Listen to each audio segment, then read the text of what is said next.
Welcome to another episode of The Brand Called You, a podcast and podcast show that brings you leadership lessons, knowledge, experience, and wisdom from thousands of successful individuals from around the world. I'm your host, Ashutosh Garg, and today I'm delighted to welcome a very senior and accomplished professional with an amazing expertise in the world of marketing from Toronto, Canada, Mr. Tim Peters. Tim, welcome to the show.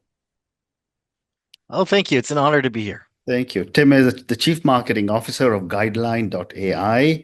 He's an advisor to multiple VC funds and has built and exited several ventures across tech, media, and nonprofit centers. So, Tim, before we start talking Guideline AI, let me ask you a few questions for you personally. You've led marketing at both startups and public companies. What early experiences shaped your philosophy as a marketing leader? Great. Thank you again for helping me. And that's a brilliant question. Myself, gosh, it's going on 25 odd years now. A lot of the times when you're at a startup, your resources are very limited. You're just trying to survive. You're trying to get traction and product market fit. And so having worked at startups that were Mhm. at those early stages definitely helped with my foundation and appreciation of keeping that scrappiness and entrepreneurial mindset as I've grown and led marketing at public companies. I think always making sure every dollar is going as far as it can and showing attribution and keeping that startup and entrepreneurial mindset can only help you as you grow and continue to try and be productive even as you lean in and manage larger teams and larger budgets. So Mhm. that startup experience has proven to be invaluable for myself.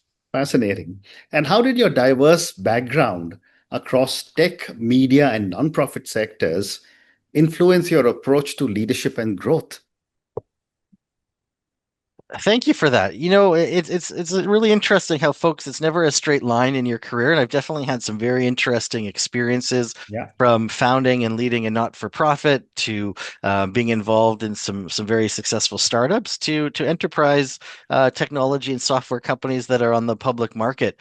And I think that diversity of experience and also working around the globe and being in companies that have offices globally, I think really help in terms of giving you that experience and expertise.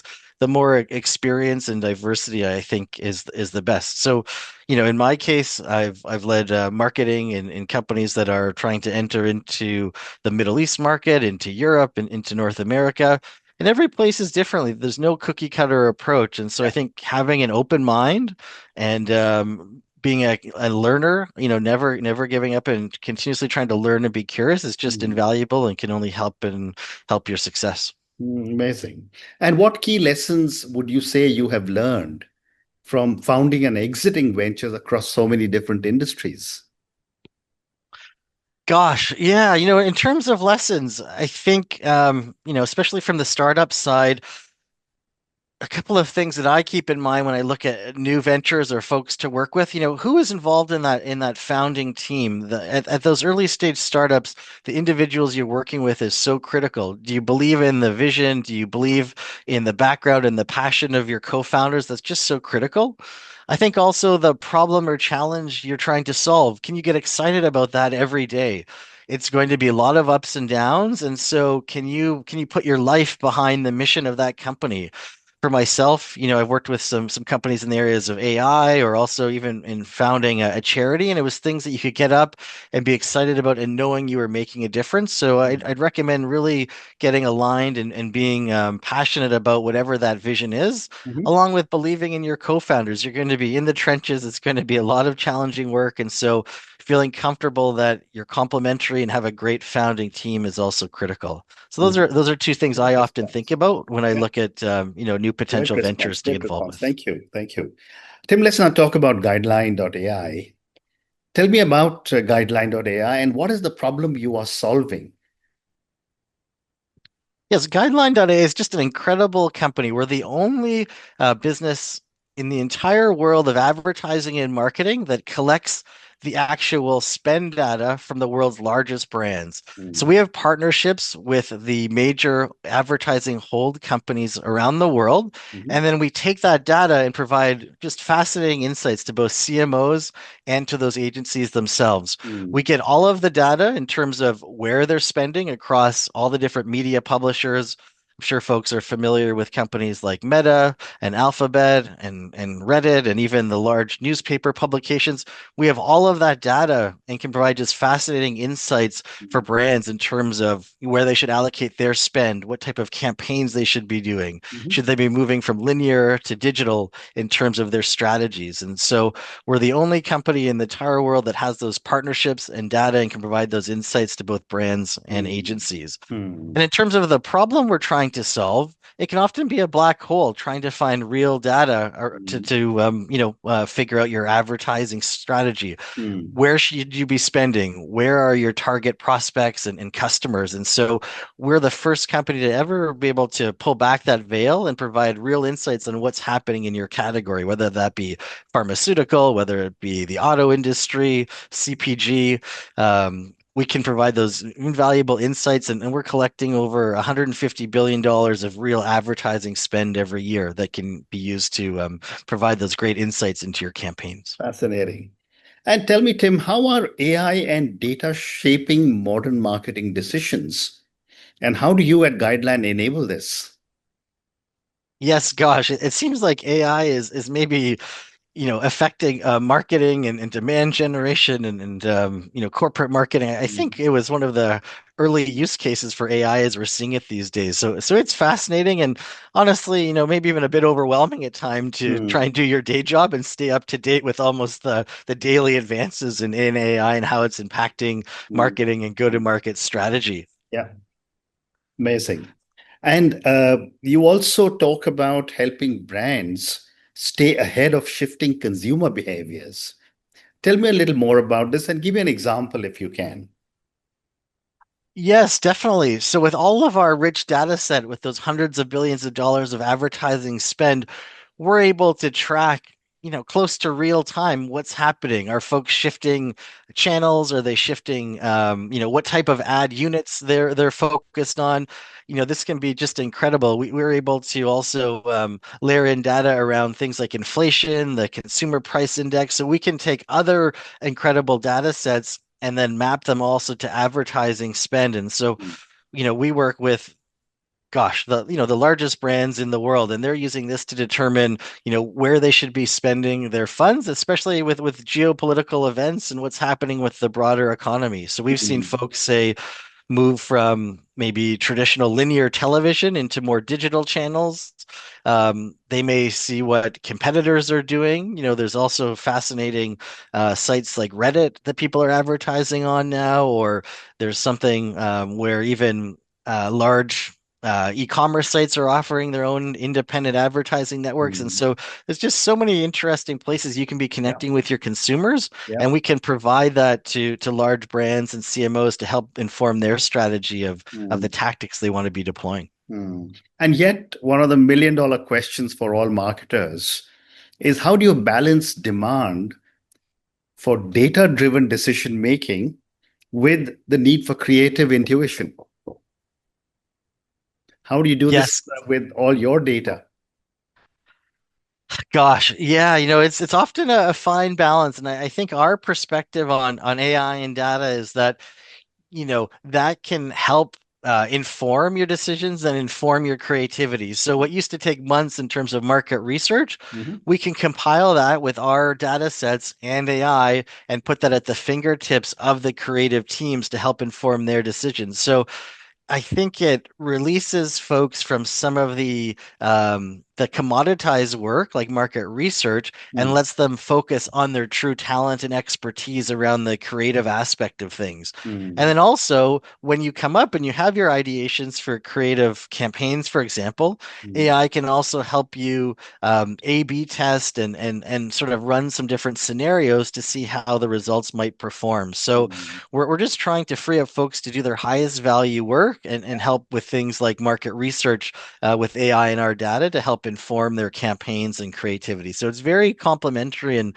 I think Mm. frees folks up to really focus on the stuff that they're great at. Mm. Amazing. My next question, a very basic question for all marketers, and you have been in both these worlds. How does marketing strategy differ between public companies and startups?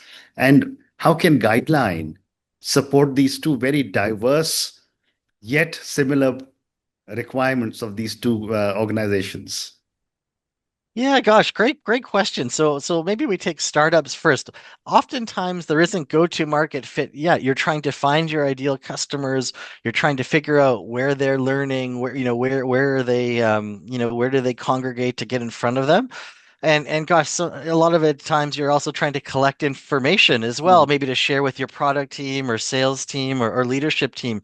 And you're probably a smaller team at a startup, so you may be a bit of a jack or Jill of all trades, doing a bit of everything from demand generation, mm, branding, product marketing. As the company moves on and scales and has some success and becomes a public company, mhm, oftentimes, your team is bigger. Maybe the folks can be specialized in those different areas that I mentioned. mm, And a lot of it is, trying to protect, so your market share and the growth may be more incremental. And so, mm, you're doing things just to stay top of mind, to just keep your customers informed, and just to sort of protect the market share you might have, as a mm, step one, and then maybe trying to capture more market share. So definitely the goals and KPIs change once you're established and you're a public company, and mm. you've built a brand by then as well too. So you have to think of things like crisis communications. What happens if X happens? So you also have to play a bit more defense, or be ready to Yeah. protect that brand that you've Mm, built as well. And mm, then just in terms of guideline and how we can help, we are great in terms of those data sources we have for startups, for example, if they're trying to see maybe what their competitors are doing, where they're spending, the cost per CPM or cost per click. We can mm, provide all of that information to startups to figure out, where they might want to play and focus their very precious dollars that they have for marketing and for demand generation. And then larger companies, gosh, it might be an example like entering a new market. How much is being spent, say, if you're entering the Middle East market? So how much do they have to spend to have a certain share of wallet, or yeah. share of voice? And so we can also provide these bigger macro Mm, themes and trends and spend, so they mm, can, work more on a global level. amazing. And staying on with startups, and you've done startups yourself and funded them. What are some of the common marketing mistakes startups make as they scale? And how can Guideline be an economic option for them to be able to draw on data?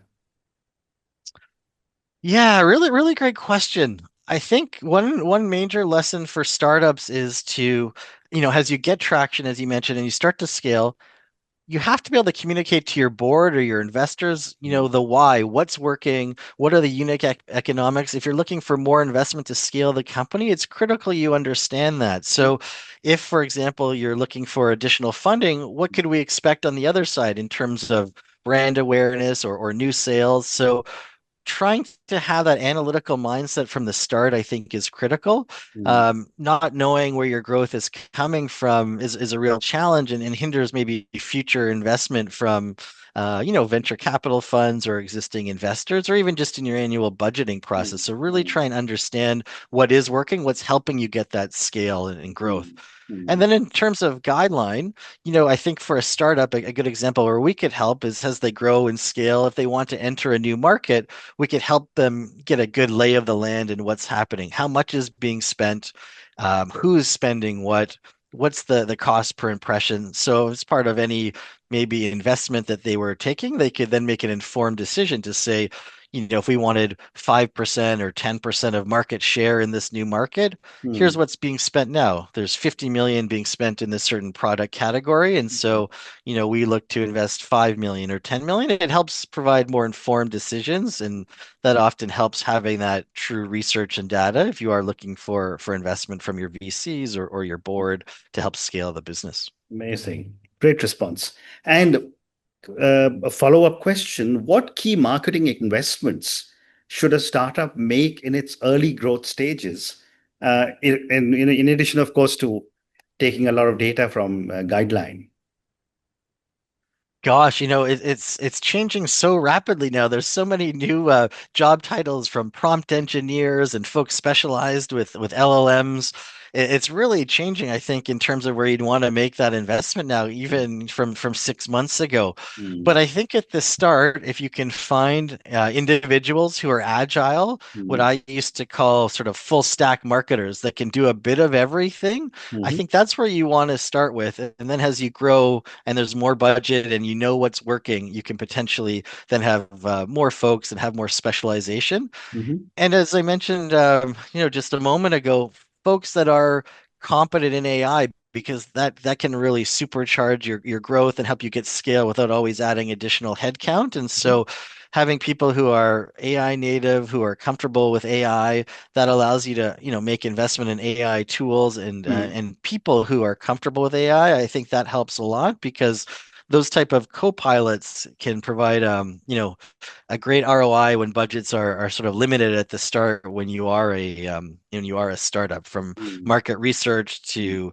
design, a lot of those things, you'll get Yeah. a lot more scale and bang for your buck, I think, when budgets are Mm, limited when you're a startup.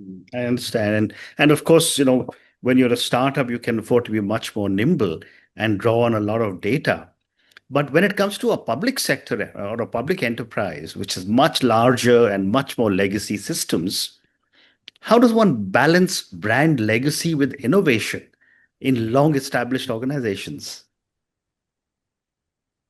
Yeah, gosh, that's the age-old challenge and question. Mm, You know, um, you're right. You can afford to take more risks and have a bit more fun, I think, when you're a startup trying to build that brand and really discover who you are and what resonates mm, with your customers and with your prospects. But that brand, if you're a public company, you may have 20 or 30 years of investment and effort being put into have developed that brand and mm, familiarity with your prospects and with your customers. So you definitely have to be a little bit more cautious because especially if you're in the CPG or certain verticals, mm. gosh, one misstep have we seen with things like New Coke or folks trying to do something too dramatic, it Yeah. could really affect your market share. And so Mm, I'd say the benefit though these days with AI, you can run a lot of tests and experiments and get feedback sure. beforehand before doing anything too dramatic, where before Mm, that may have been more difficult. So mm, I'd say,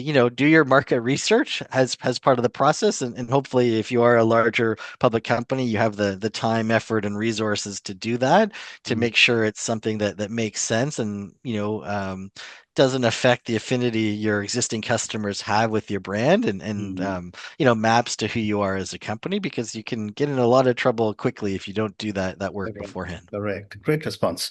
And now let me ask you from the other side, at what point should a startup begin thinking about making a brand versus a direct response?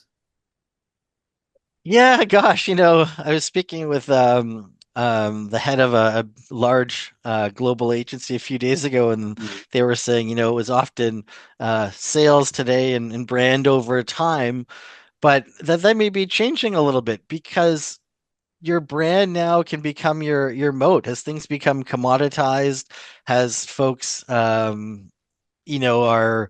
are doing their market research. Oftentimes, by the time they do reach out to you, they already have a list of folks that they've been monitoring and following on social media and have their mind. I've seen studies where 70-80% of their mind is made up before they do reach out to you to make a purchase. And so it's a little less tangible. It's harder to report on with brand, but I think, it is effort is not wasted putting time into that brand and making sure people know who you are even if they're not quite ready to buy. They say at any time maybe 5% of the market is out there actively looking to make a purchase in the world of B2B, for example.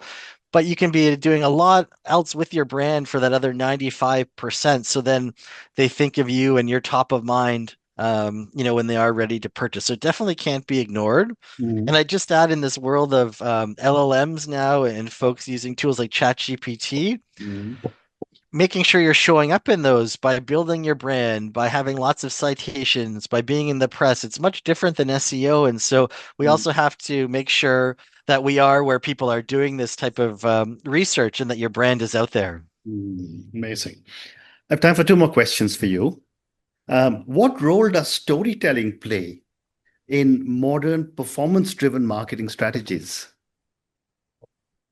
Gosh, yeah, that's a great question and one close to my heart, as the founder of the Hero Fund, a registered Canadian charity. We had no budget and we relied on storytelling to get the word out there, to get press coverage, to Mm, build a bond, in this case, not with our customers, but with our philanthropic supporters and donors to our charity. And so it can be very powerful. I think as humans, we relate to stories, we relate to that part of the brand. And so um, these days with social media as well, telling your story and documenting your story. I think people really love that authenticity mm, of a brand and a story and following you from the start. If you are a startup, people sometimes struggle with creating content. And so document that journey. That's going to build affinity and a following and mm, a bunch of loyal followers who will follow and grow with you and follow your success. So, mm. gosh, I know so much is around data and even, Guideline is a very data focused company, but having folks on your team that can communicate and tell stories, I think is critical and a critical part of building Mm. your brand. So it can't be ignored. Yeah. And get comfortable sharing your story, whether that's with thought leadership as the CEO or your overall brand story, documenting where you're going, what markets you're getting into. There's a whole new era of going direct to your customers and maybe not having to go through as formalized channels. So it gives a lot of power if you are getting better and better at storytelling. You can cut Yeah. through the noise. Absolutely. And my last question for you, Tim. In today's fragmented media environment, how does an organization, especially a startup, ensure marketing capture, campaigns actually resonate and, more importantly, convert? Yeah, gosh, there are definitely more and more choices out there for startups and where they should be investing their time. Mm, I'd say initially do a lot of experimentation. You're gonna have to learn where your customer base is out learning. That could be everything, if it's B2B in LinkedIn groups, it could be they read certain publications. It could be going direct and trying to build your own mm, followership and newsletters. mhm, Um, Events still surprisingly work well for people. So I mm, think you have to um, do that research initially, try and be agile as a startup, be fast and be scrappy, but then really double down and invest when you find out those channels that work. But mm, I think it's about experimenting and seeing what works best for your business. And the great thing with companies like Guideline, we can help you, understand where is your market, where are your competitors investing, where are they spending in advertising, and so that can help sort of guide your journey a bit too in terms of where you may want to experiment and test and develop some of your campaigns. Wow. And on that note, Tim, I just want to say what a fabulous conversation this has been. It's almost an amazing 101 of marketing for my viewers and listeners. And that marketing 101 coupled with all the technology from Guideline.ai has given a very different perspective to marketing, data-driven marketing, and all the great work that so many marketing people are doing, building and promoting their brands. Thank you for speaking to me and good luck to you. Thank you. It was a real pleasure. And folks can feel free to reach out anytime on X. I'm at Timothy Peters, and I look forward to engaging with your audience. And it was a great honor to be here today. Thank you. Thank you for listening to the Brand Called You videocast and podcast, a platform that brings you knowledge, experience, and wisdom of hundreds of successful individuals from around the world. Do visit our website www.tbcy.in to watch and listen to the stories of many more individuals. You can also follow us on YouTube, Facebook, Instagram, and Twitter. Just search for the brand called You.